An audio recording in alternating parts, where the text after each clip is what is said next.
And welcome to another press briefing with Covering Climate Now. I'm Mark Hertsgaard. I'm the Executive Director of Covering Climate Now and also the Environment Correspondent for The Nation magazine. Today, our subject is carbon dioxide removal and COP28. But first, for those of you who don't know, Covering Climate Now is a global media collaboration of more than 600 news outlets that reach a total audience of billions of people. We're journalists. We're organized by journalists for journalists to help one another do better coverage of the defining story of our time. It costs nothing to join the Covering Climate Now collaboration, and there's no editorial line except respect for climate science. You can go to our website, coveringclimatenow.org, where you'll find a list of our partners and all of our background resources. You can sign up for our weekly newsletter, The Climate Beat, which comes out today, every Thursday. Check out our Slack channel, where you can talk to other climate journalists about stories you're working on, get advice, job leads, etc. And of course, you can apply to join Covering Climate Now, either as an independent journalist or your news organization. So Covering Climate Now organized today's press briefing because we've noticed, as we follow our colleagues' work around the world, that many of us journalists are unclear about what carbon dioxide removal is and is not, and how carbon dioxide removal differs from carbon capture and storage, and the different roles that these various technologies might play in the future going forward in limiting temperature rise on this planet to an amount that is compatible with civilization as we know it. These questions are going to be central to the COP28 international climate negotiations that begin 3 weeks from today in the United Arab Emirates. And they're going to remain central to climate politics, economics, and other aspects of the climate story for the foreseeable future. Now, it's not surprising that many of us journalists are unclear about all this. It's pretty complicated stuff at one level in terms of the technologies and the science involved. But at another level, it's fairly straightforward, especially when it's properly explained. And that, of course, is our role as journalists, to educate ourselves about sometimes complicated subjects and to understand them so well that we can then, in turn, explain them in a way that's clear to the general public. So we're very fortunate at today's press briefing to be joined by two experts who are not only extremely accomplished climate scientists, but also two of the best communicators of climate science that I've come across in my 30 years on the climate beat. I'll introduce them in a moment, but first, some brief housekeeping items. This press briefing is intended for working journalists. That means that we will only take questions from journalists, and the chat function as well is reserved for journalists. I will pose questions to our two guests during the first half hour, and then moderate questions from my fellow journalists during the second half hour. Everyone is welcome to tweet throughout the briefing. You can use @CoveringClimate and the hashtag CCNow. And Covering Climate Now will post a full recording and transcript of the briefing on our website as soon as possible after we conclude. Now to our guests. It gives me great pleasure to introduce Dr. Katharine Hayhoe. She is the Chief Scientist of the Nature Conservancy and Distinguished Professor at Texas Tech University. She appears frequently on radio and television and is the author of numerous books, including Saving Us, A Climate Scientist's Case for Hope and Healing in a Divided World. And also, Sir David King. He's the Emeritus Professor of Chemistry at the University of Cambridge in the UK, and he's the former Chief Science Advisor to the UK government and Crown. He currently heads the Climate Crisis Advisory Group. They're an independent group of scientists who advise governments and others on climate change and biodiversity around the world. Now, I invite you to please join me in giving a warm virtual welcome to both of our panelists.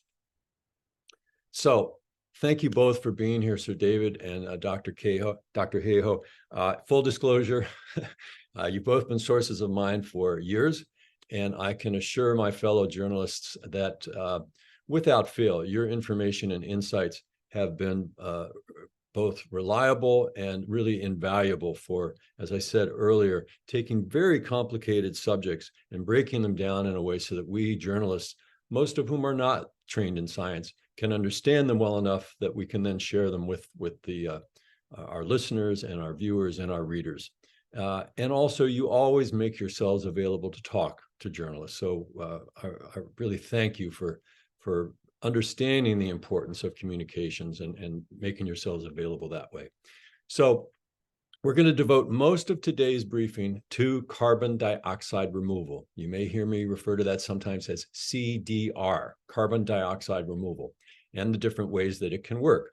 But I think we should start with basic level of definitions. Many of us journalists just aren't clear on exactly what carbon dioxide removal is, and crucially, how it is different from carbon capture and storage. So I'm going to ask each of you to explain that in the simplest possible terms. Dr. Hayhoe, can you start, please, with carbon dioxide removal and how it is different from carbon capture and storage? Yes. So to do that, you're going to have to forgive me because I'm going to show you a picture. I just feel like a picture is worth 1,000 words. And Great. that really helps because it can get really confusing. So let me just share my screen here. Here we go. And I want to start with something really important. I see headlines all the time that literally say, "Is this the silver bullet?" And I want to start off by saying there is no silver bullet. There isn't. There is no one solution that can fix this whole problem. But the good thing is we have a lot of silver buckshot, which I realize that's a very North American perspective. By that, I mean we have a lot of little pieces that together can add up to the full solution we need. So resist the temptation to pitch anything as a silver bullet because it isn't. And in fact, it creates a false hope and a false sense of, oh, well, if there's just one thing we have to do, then it's not that hard. So what do we have to do? This is my picture. Think of the atmosphere like a swimming pool, above ground pool, the kind I grew up with. We had just the right amount of water in our swimming pool that when I was young, my toes could just touch the ground. That's similar to how before the Industrial Revolution, we had just the right amount of heat trapping gases in our atmosphere so our toes could just touch the ground, so to speak.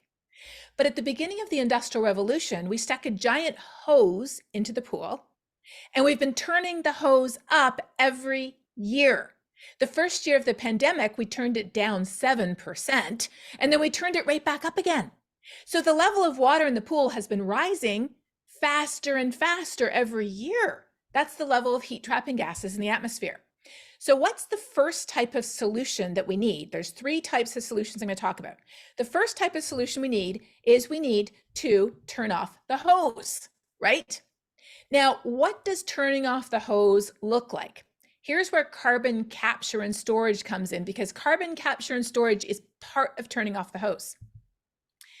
The easiest and most affordable, lowest hanging fruit, though, is not high tech, carbon capture and storage. It's efficiency. We are so wasteful with our energy and our food. Energy waste, electricity waste, food waste. It's a tremendous way to save money, save resources, and help turn off the hose. Clean energy is also a way to turn off the hose. Reducing our emissions from land use and agriculture is also a way through agricultural practices, everything from feeding cows seaweed to reduce their methane emissions to encouraging plant-based diets. That's behavioral change as well. At the very bottom of the list, we have carbon capture and storage, which consists of cutting a slit in the hose before it gets into the pool and diverting a few drops out of that hose and putting it underground. That's carbon capture and storage. And how do you accomplish carbon capture and storage? Oh, go ahead. I say, how do you accomplish that is, yeah, go ahead. So in other words, imagine you had a coal-fired power plant, and the carbon from that coal-fired power plant would normally go right out the smokestack into the atmosphere. With carbon capture and storage, you pipe those gases into something that captures the carbon before it goes into the atmosphere. So before it comes out the hose, so to speak. And you take that carbon, you put it somewhere where it will not interact with the atmosphere for thousands, tens of thousands, hundreds of thousands of years, typically underground. So that's where carbon capture and storage comes in. It takes a few drops out of the hose, puts it underground. But the pool also has a drain, and we need to make the drain bigger. This is where carbon dioxide removal comes in. Carbon dioxide removal is making the drain bigger to take carbon out of the atmosphere that's already there. That's the difference. So what does that look like? Here, the number one top thing we can do is stop deforestation. Let's actually stop cutting down and burning the trees. Yes, tree planting comes in there. It's number 3 on the list. But number 1 is stopping deforestation.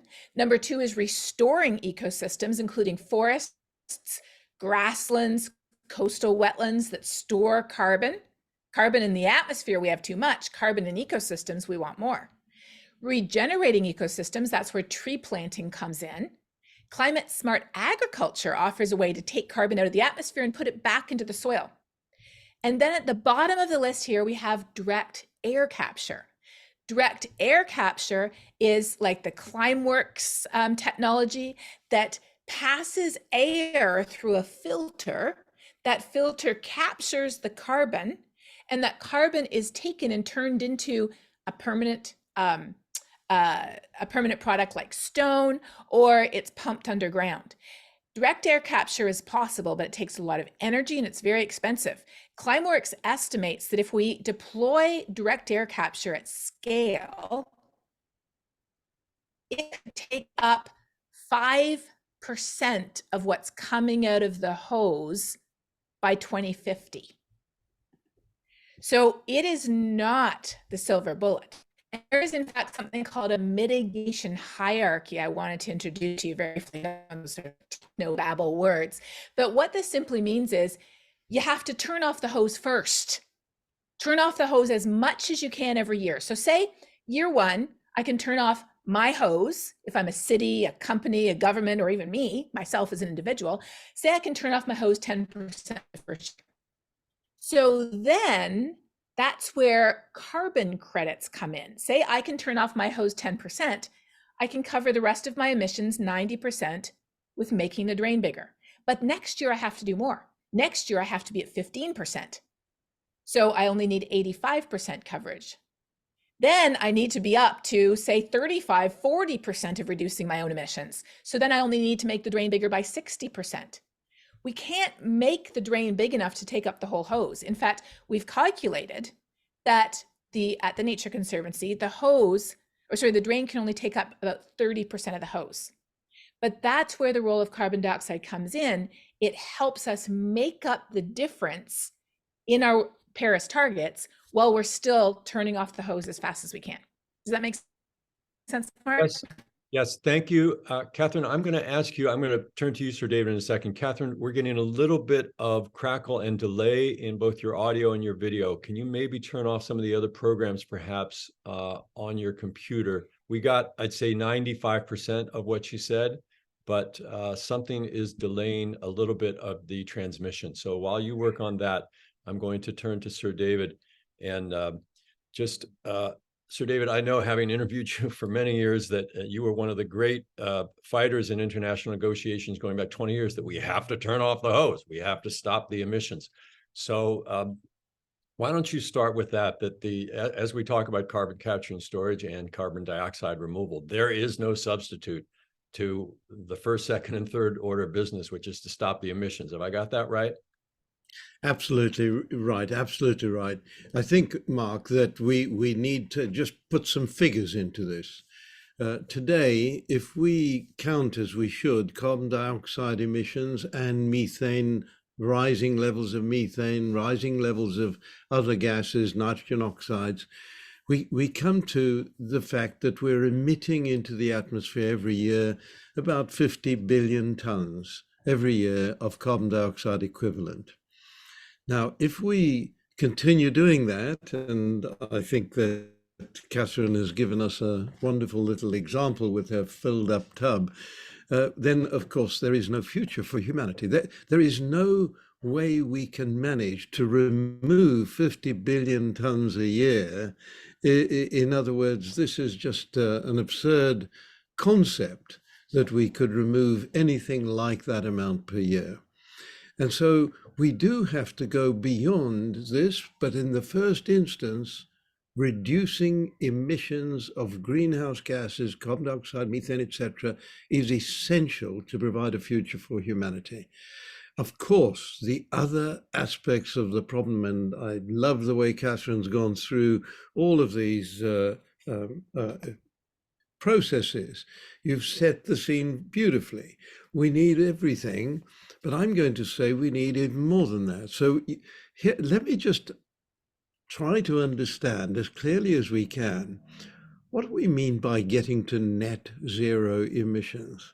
Really a big challenge just to understand the meaning of that term, which was introduced by my then Prime Minister. I've worked with 4 British Prime Ministers now, and this was Theresa May, who introduced the idea of net zero emissions by 2050 as an objective. Now, for me, I had originally been pushing within government 80% reduction by 2050, if not before. We're very clear about the percentage reduction needed under those terms. I'm now going to say 20% emission continuing is going to be extremely difficult to manage. We must be in excess of 90% reduction if we're going to actually manage the problem we've got. So that just puts into context the importance of reducing emissions. That has to be our major global objective. And I can get into the politics of this, but not right now, because we're just trying to explain concepts. Let me just stay with this, because there's this big question you're asking, and that is to distinguish between carbon dioxide removal and carbon capture and storage. And carbon dioxide removal, and I'm repeating part of what Katharine said, but in different words, carbon dioxide removal could be achieved, for example, by growing more forests. We can remove carbon dioxide from the atmosphere by growing forests, because we know the forests take up carbon dioxide, give out oxygen. We need the oxygen to breathe. This symbiosis between green matter and us living matter is a critical part of our ecosystem, and we need to understand that. So forests, very good. Let's stop deforesting and then actually reforest and even create new forests. That's a good way to go. That captures more carbon dioxide in the form of the wood and in the form of what goes under the ground.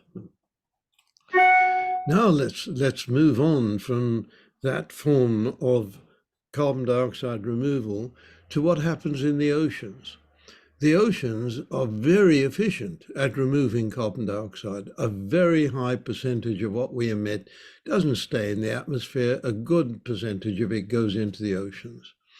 And this process of going into the oceans is unfortunately acidifying the oceans. But nevertheless, there are several things that can be done to improve the way the oceans take up carbon dioxide. So let me just give you 2 of those as examples. And my first example is ocean alkalinity enhancement. Now, ocean alkalinity enhancement is underway in Cambridge. It's underway in Cornwall here in the UK. It's very much these techniques in experimental stages. And this depends on using byproducts from industrial processes, and these byproducts are principally calcium and magnesium, and these can then be converted into hydroxides very easily. This doesn't use much energy at all. And if you put those hydroxides into the ocean, you reduce the acidity, but in particular, this then takes up more more carbon dioxide, and it sequesters it at the bottom of the ocean in the form of carbonates, calcium carbonate and magnesium carbonate, essentially insoluble, drop to the bottom of the ocean, and the ocean floor rises. It's taken billions of years for the ocean floor to rise to create the continents, but that's really how it happened. We need to understand the history of how our planet emerged, and this was part of the process. We also can work on using the oceans, which are more than 70% of the surface of the Earth. So we mustn't neglect the oceans. And a project we're looking at is to see if we can recapture the biodiversity of the oceans by imitating the function of the whales. Now, I've got a little story to tell here, and I think it's quite a nice story. And it's a story we've only learnt over the last 10 years. The blue whales are the biggest mammals ever. And we know that these whales, these enormous animals, spend an awful lot of time under the water, deep down, 300 meters to 500 meters down. They have very big lungs, enabling them to stay down there for a long time. And of course, we know they come up as mammals like us. They need to breathe oxygen from the air. And so they splutter out the carbon dioxide that they've built up in their bodies and take up air. And we all sitting above the water have been aware of this. Films taken from under the water, when a pod of whales comes up to the surface, they disappear in a great cloud that they've created. And that cloud is the second reason they come up. They need to poo, right? So the whales coming up to the surface, when you're a mammal and you're down 300 meters below the sea level, the pressure of the water keeps all your orifices jammed shut. These whales have to excrete. And so what are they doing? They're bringing fertile material up into the sunlit area of the surface of the ocean. And what this means is that surface of the ocean is very quickly covered in green matter, taking up vast amounts of carbon dioxide. But perhaps more importantly, this green matter, phytoplankton, is the foodstuff of every kind of fish larvae. Fish larvae hatch from fish eggs, and when they hatch, they need phytoplankton.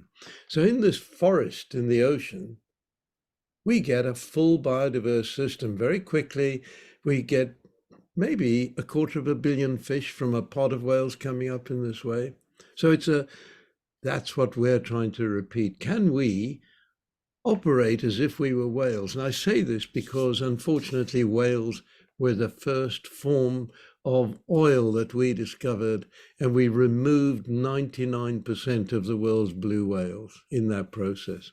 And in that process, we reduced the amount of biomass in the oceans massively. Fish, crustaceans, all benefited from these green forests. So what I'm saying here is we can tackle two things at once, mainly biodiversity in the oceans, but secondly, we can take up carbon dioxide and permanently sequester it again at the bottom of the ocean in this way. So I'm just giving you a couple of examples because I tend to talk in examples in the real world, and therefore I match up to what Katharine is doing in her explanation. The carbon capture and storage process, let me just very quickly say, direct air capture.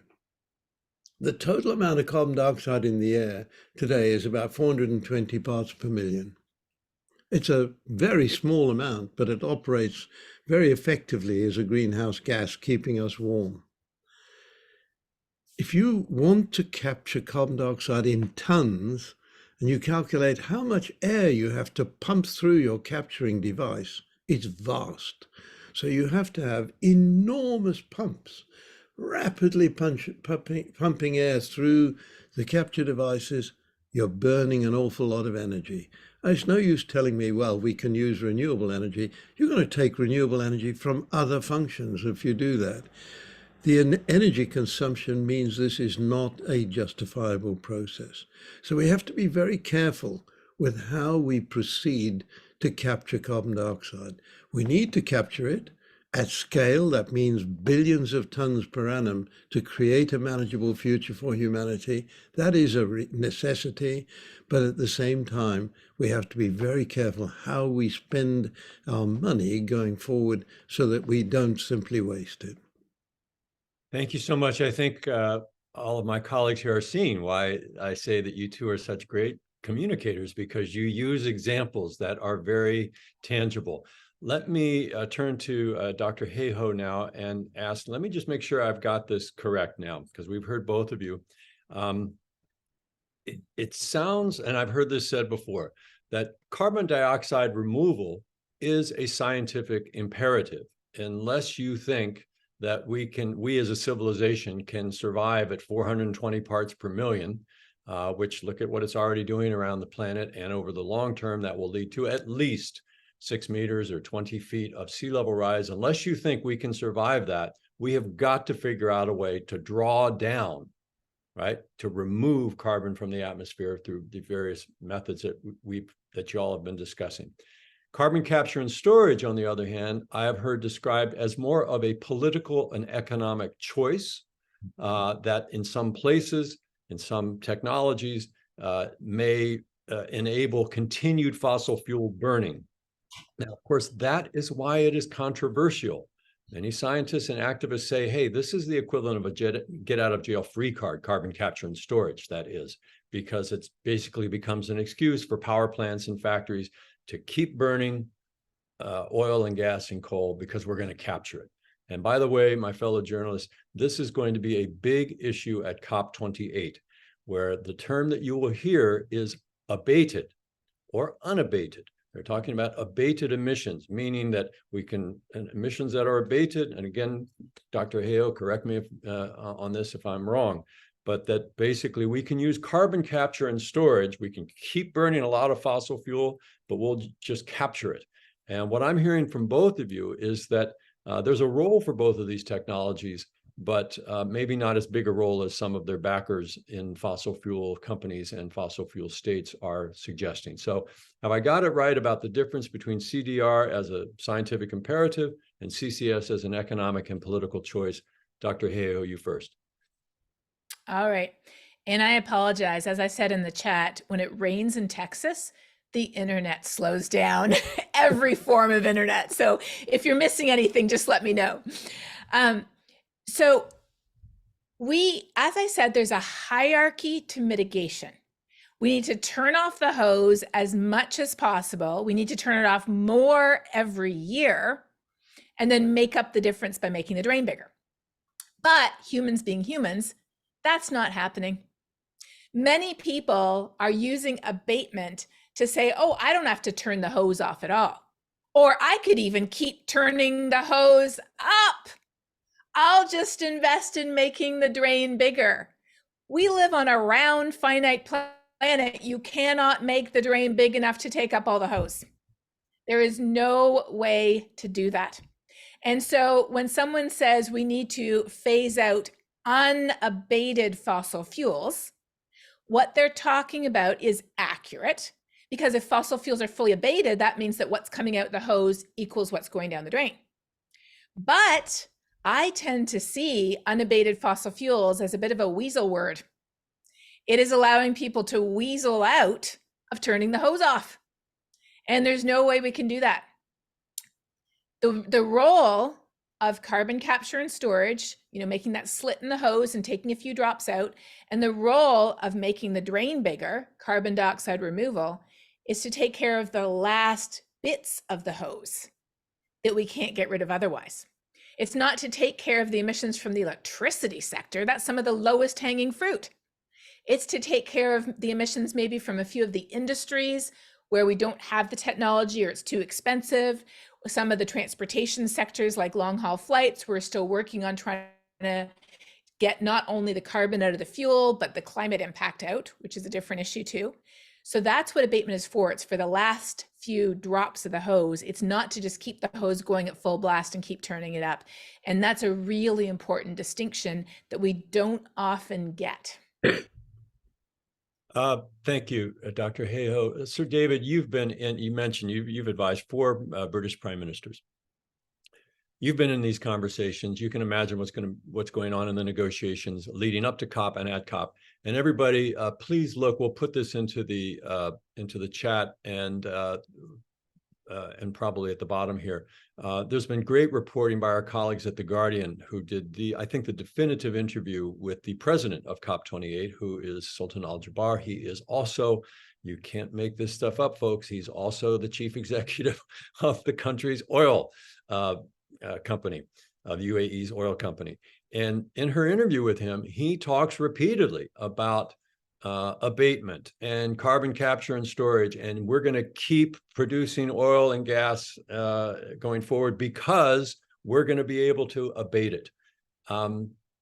Sir David, you've been in these arguments. What is the best role for journalists to play in explicating this to the public? Because it sounds to me, as somebody on the beat a long time, that these are, as Dr. Hayhoe says, weasel words, or as we would say in the United States, a get out of jail free card that basically is going to let them off the hook from doing the emissions reductions we need. So what can journalists do constructively about that?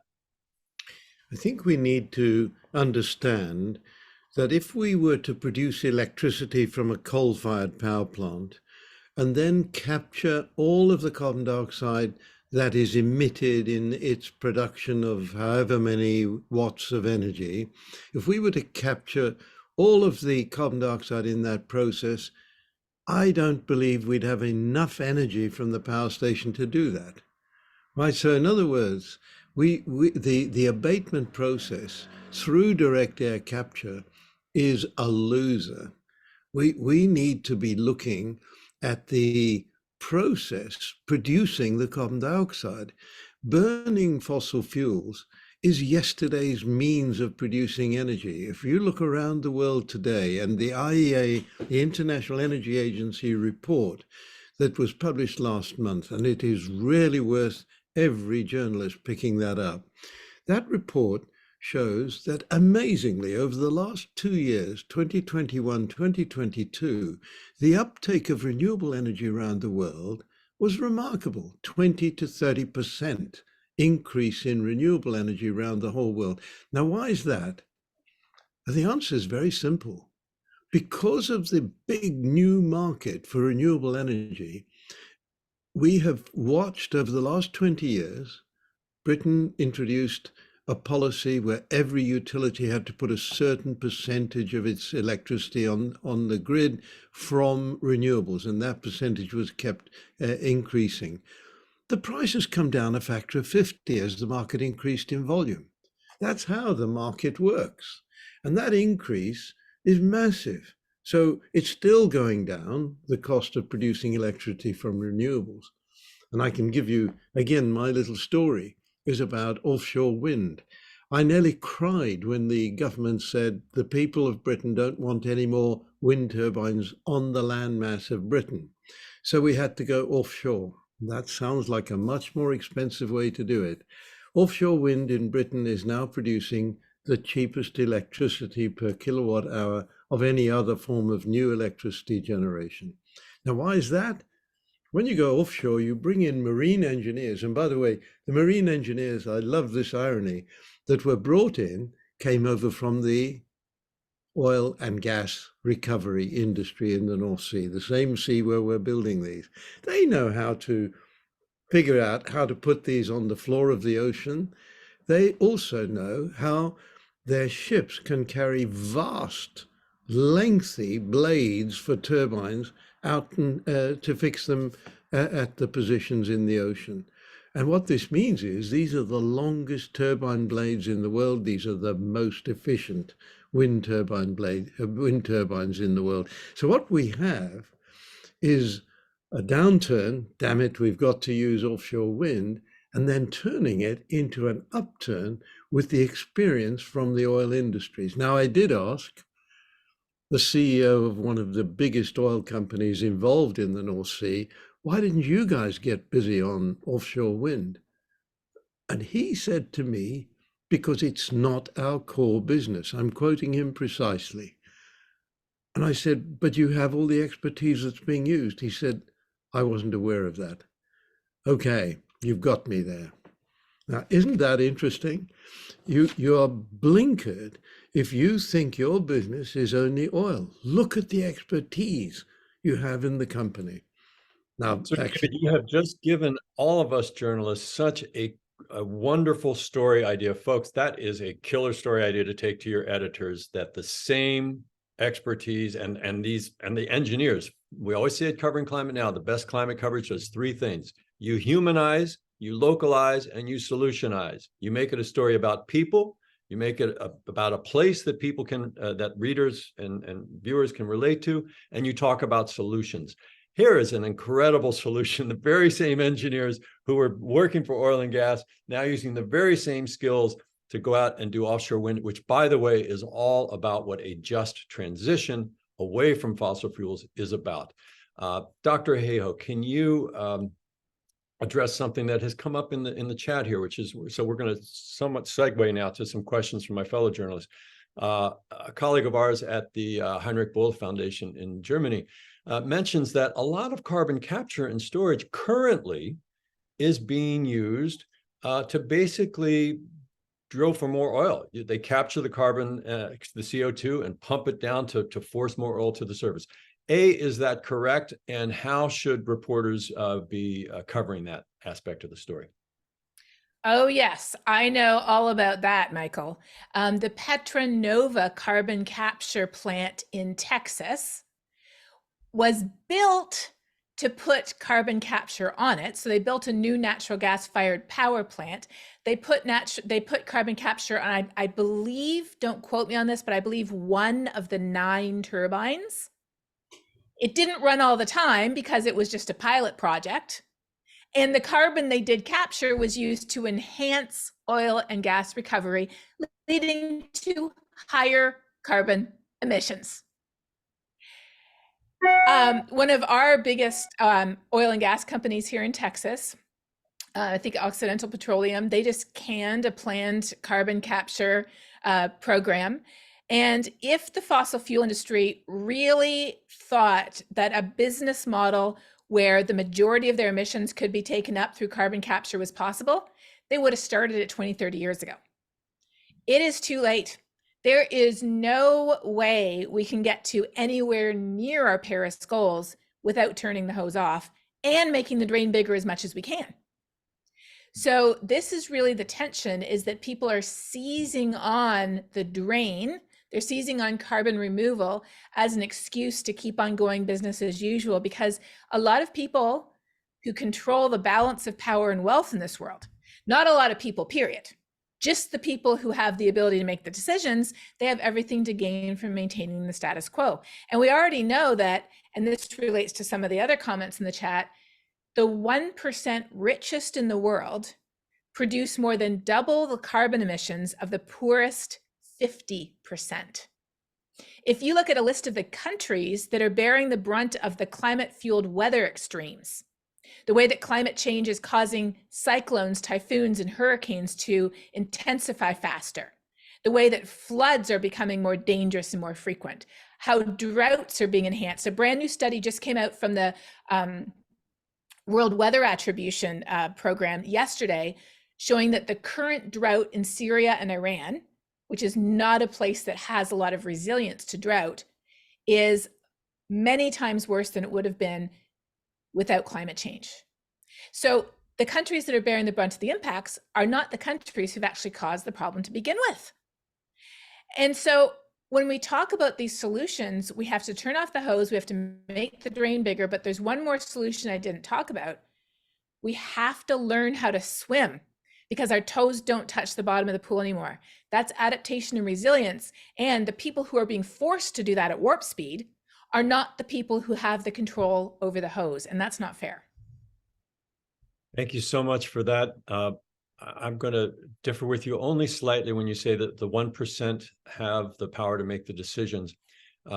We in journalism think that our role is actually to empower the 99% so that they can also make decisions, for example, by how you vote, for example, by what products you buy and don't buy. But in order for citizens to do that, they, of course, need proper information. That's our role as journalists. We are paid by our employers, but we work for the public. And what you're hearing today from Dr. Katharine Hayhoe and Sir David King is real ammunition for you to be able to do your jobs. I want to get into another question now from the chat that I think is sort of cuts through all of this stuff, which is, what about cost? What about economics? We know that economics is always the top concern in most opinion polls, not just in the United States, but most countries around the world, understandably. So what does all this mean in terms of cost for the consumer? Because as one questioner says in the chat, don't all these costs just get passed down to the consumer? And so how do you expect people to support this kind of thing? So David, with you, please. Well, my first answer to that is exactly what I was saying about the International Energy Agency shock that the world is turning to renewable energy systems driven by the market. And in other words, it's cheaper today for most parts of the world to build new renewable energy sources than to build new coal-fired or gas-fired sources to make electricity. It's cheaper today. So it's not all a question of cost. However, in discussions, and I'm sure Katharine has the same sort of discussions I have, in discussions with private sector companies that are keen to come with us on this journey, it is very clear that they find it very difficult, beyond the low-hanging fruit, to get themselves to net zero going forward in time. Now, my answer to them is, and I could name these companies, it's not unfortunately too many, but these companies are big international groupings. It is very clear that those are the companies that will survive, because their plan is to be fit for purpose into the future. And the difficulties they think they face, I think, will evaporate as they find the market pulling them into the most amenable direction of travel for their company to keep their profits going. I don't believe that there's an argument here, because the alternative, and let me say, I'm afraid that many of the oil and gas companies that are still rather blinkered in their approach, many of those companies will not be survivors into the future. As the fossil fuel demand falls, and it must fall as we go forward into a manageable future, as the demand falls, those companies will fall by the wayside. Now, if you want your company to survive, stop putting money into what will become assets that are not yielding any further profit for you. Stop making new oil discoveries, new gas discoveries, because by the time those, it normally takes 10 years for those to produce gas and oil into the marketplace.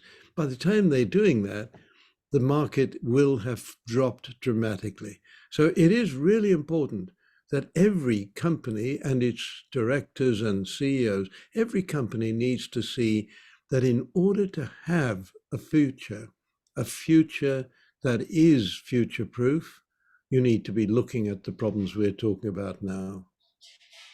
Thank you so much, Sir David. Dr. Hayhoe, here's a real practical question from one of our colleagues.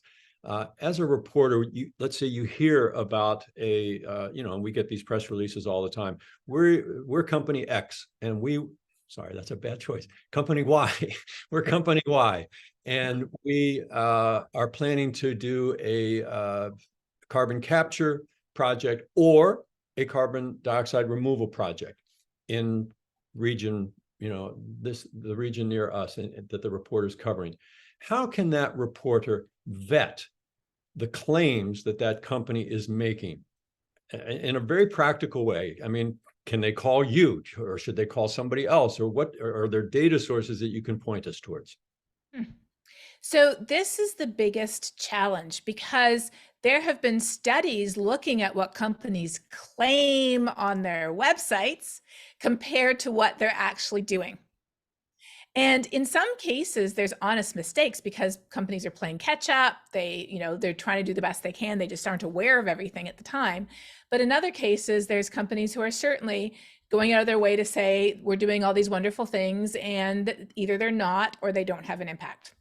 So what do we need? We need independent verification. we need to have standards that are not up to each country self-reporting or each company self-reporting, but that are independently verified. And let me give you an example of how this is happening with countries. So until recently, and Sir David has seen this for years, countries self-report their greenhouse gas emissions. And self-reporting means they can say whatever they think. Well, now, finally, just this past year, we have satellites that are monitoring carbon and methane emissions, discovering all kinds of sources of these emissions that were not in the national inventories. So that shows the absolute importance of external verification and external monitoring. And as Den just said in the chat, we need a green watch of independently verified actions. But let me tell you what I look for. So if I'm speaking with a company, or if I'm looking at a company, I want to see concrete plans for them to be advancing how they turn off the hose every year. I don't want a 2050 plan like, oh, we're going to do basically nothing until 2049, then we'll wave a magic wand and somehow achieve our targets. I want to see targets that happen every year.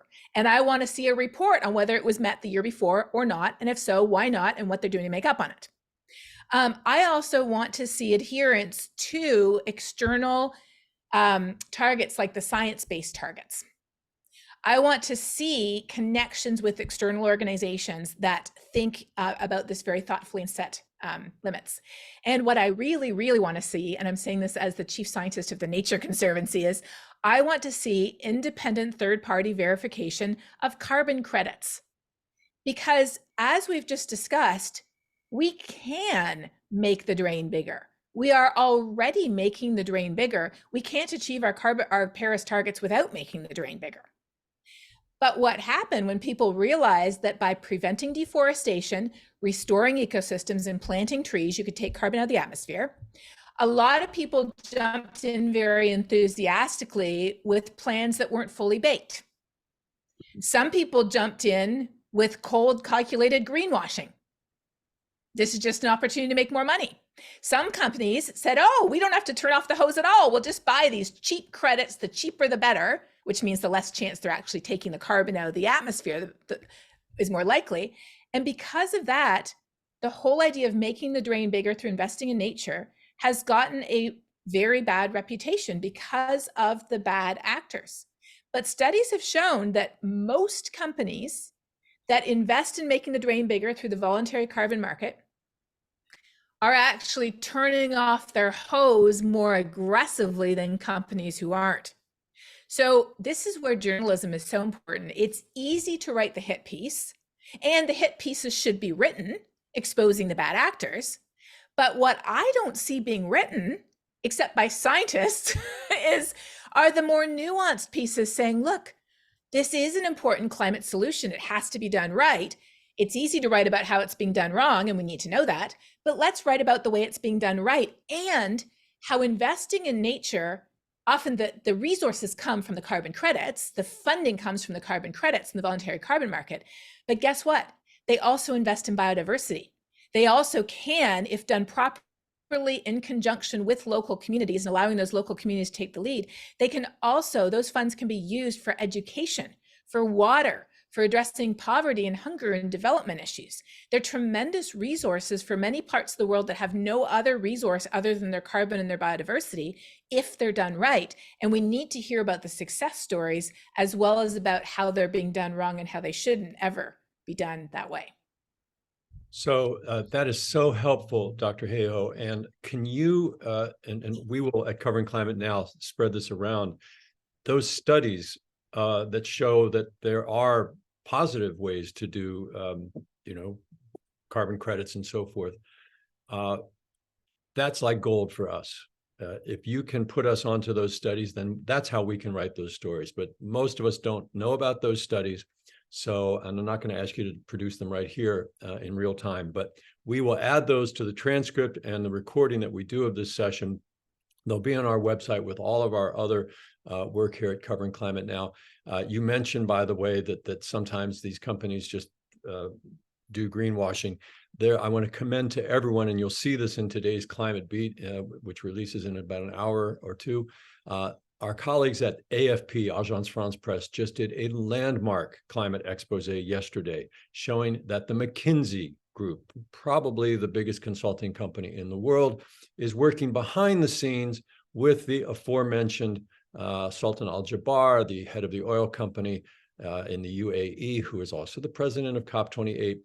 McKinsey is working with them behind the scenes to help shape a message that allows for much more fossil fuel production going forward than the 1.5 degree target allows. And the best part from a journalistic standpoint is that at the same time, McKinsey signed the statement that came out earlier this week from the World Economic Forum, the Davos people, a bunch of CEOs saying we're in favor of climate action. So a clear case of hypocrisy. This is the kind of stuff that journalists like to write about all the time. So there's a lot of that stuff, but we really do need to talk about solutions. So if you can turn us on to those scientific studies, Dr. Hayhoe, that will seed a lot of different story ideas for others.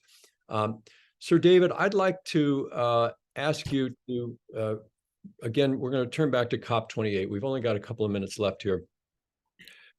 These concepts of net zero and offsets and abatement, these are the weasel words that the status quo, the fossil fuel status quo, is going to use at COP28 to try and basically perpetuate business as usual.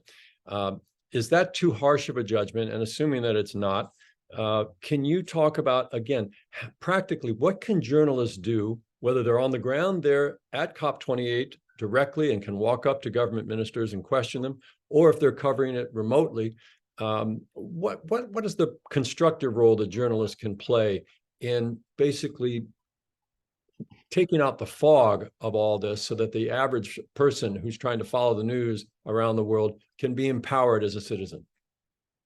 What I would like to see is an investigation into the power of the fossil fuel lobby. And I'm afraid with the UAE holding COP there and putting this person in as the president, I've met him. Al Jaber's a very nice man to have a chat with in a pub. He's really a lovely guy. But how can he wear these two hats pulling in such different directions? And the next meeting is going to be in Saudi Arabia. So are we seeing an ultimate capture by the fossil fuel lobby of the COP process? Now, I have a feeling that this is too blatant. I think it's going to bite back at them. If the media can pick up on this and understand, the fossil fuel lobby has been extraordinarily strong. Back in 1992, when we had the first meeting, it was in Rio, in this whole series of COP meetings, the fossil fuel lobby was spending up to billions of dollars, and that lobby had all of the major 5 oil companies involved. Now, several of them withdrew from that lobby, but what we still have is a vast sum of money going into that lobby system. It begins in the United States, where lobbies are very, very powerful, guns, etc. We all know about the lobbies. But we need to expose what appears to me to be happening. I don't think that the power of these lobbies can be underestimated. For example, when I was working with Tony Blair, we had a meeting in Scotland of the G8 group. It was then G8 and not G7. And Tony Blair agreed with me that we should focus on climate change. So we just had one item on the agenda, climate change. And we invited to that meeting, because we could, as we were in the presidency, we invited China and India and Brazil and Mexico. We invited heads of other governments to join in a proper discussion about climate change and how action should be proceeded with. And Blair at this time was taking a global leadership role, and he was also working very closely with the American president. Post 9/11, Blair had been working very, very closely with him in the Middle East and in other issues. what happened was that the Sherpas are the people who write the program and even write the final document before the heads of governments even meet. Of course, it can be changed, but it helps the heads of governments to have the Sherpas document ahead of them. And the Sherpas have to negotiate with each other. And the American Sherpa effectively said, I want the 7 of you to produce a document together, and then we'll go through it and produce a final document. That final document had literally red lines through anything that meant real action. And I'm not joking, red lines through everything that meant real action. And of course, we were more than disappointed, but there was nothing we could do about it. Now, I'm going to suggest that the American president was favoring the oil lobby group back in the United States. Many of us are fully aware of the fact that Saudi Arabia, UAE, these are oil-based countries. But we need also to recognize that the United States has always been a fossil fuel-based economy. Now, so was Britain, but we're not burning coal any longer to produce electricity. We all started the Industrial Revolution here, and we started it off the back of coal. But as we move forward now, we're not using it. We have reduced our emissions by 48% compared with 1990. We can do these things without our economy suffering. Our economy suffers for other reasons today. But I think the important message to get across is there's a very powerful lobby at work here. Please, can you do something to make sure that the world knows about this? I do not believe the idea that we can continue to burn fossil fuels and because we're going to capture it has any sense in it whatsoever. The recent report published by Jim Hansen, the climate scientist from the United States, with 17 co-authors drawn from China, from India, drawn from around the world. It's a remarkable report. He puts a number on what it would cost. And that number is up in the many trillions of dollars. We're heading towards the whole GDP of the world. It's not possible to do this. So let's see. Can I just put in a word? I need to stop you because we have to close the session in 2 minutes. So we have often said at the Covering Climate Now that the story about climate change is not a science. It's fundamentally a science story, but we have to talk about the politics and the economics. And that means looking at the very powerful institutions who do not want to make this change. I'm going to give a final word to Dr. Katharine Hayhoe on this, who has been fighting, who has been sending the same message. And again, if you can just offer any further thoughts of how journalists can do the best possible job at COP28 and beyond. Yes, I want to touch very briefly on something we haven't mentioned yet. And that is the fact that most people are already worried about this, but only a small fraction are activated because they don't know what to do. The majority of our journalism over the past 30 years about climate change has focused on the very real risks, but that's only half the story. The other half of the story is what every single one of us has the ability to do, which is using our voice where we live, where we work, whatever organizations we're part of, to help catalyze change. So when you tell stories, like Mark said, and I loved it so much I wrote it down, humanize, localize, and solutionize. Yes, telling the story about the risks, telling the story about the solutions that didn't do what they were promised to do, telling the story about all the climate laggards or the people who are putting their foot on the gas when they should be stepping on the brake. Those stories need to be told. They're important stories. And frankly, at this point, they are easier stories to tell. The harder stories to tell are the other side, which is, where are things working? Where are they going well? Where are those glimmers of hope? They exist. They're out there. And that's what we need to get ourselves rolling faster at this point in time. Thank you so much, Dr. Hayhoe. And I'm going to return the favor. You quoted me. I'm going to quote you to my fellow journalists, as you gave a video for Covering Climate Now last year. And you said, I'm paraphrasing, The most important thing that any of us can do about climate change is to talk about it. Talk about it with others, because talk is what leads to action. And nobody talks to more people around the world every day than the news media. So that's our charge, folks. That's our responsibility. As I said earlier, we're paid by our employers if we're lucky, but we work for the people. And that's what we have to bear in mind as we try to explain these complicated subjects that eventually do come down to pretty straightforward issues. So I think everybody has really enjoyed today's briefing. I'm going to say thank you once again to my esteemed colleagues, longtime sources, and real heroes in the climate issue. Dr. Katharine Hayhoe, she is the chief scientist at the Nature Conservancy. Don't miss her book, which is called Saving Us. And also Sir David King, longtime advisor to many British prime ministers, and now at the University of Cambridge as a professor emeritus. They are both very accessible to journalists, and so don't hesitate to reach out to them. We will have this whole webinar rather, on our website as soon as we can, with a transcript as well. So in the meantime, this is Mark Hertsgaard with Covering Climate Now, wishing you all a very pleasant day.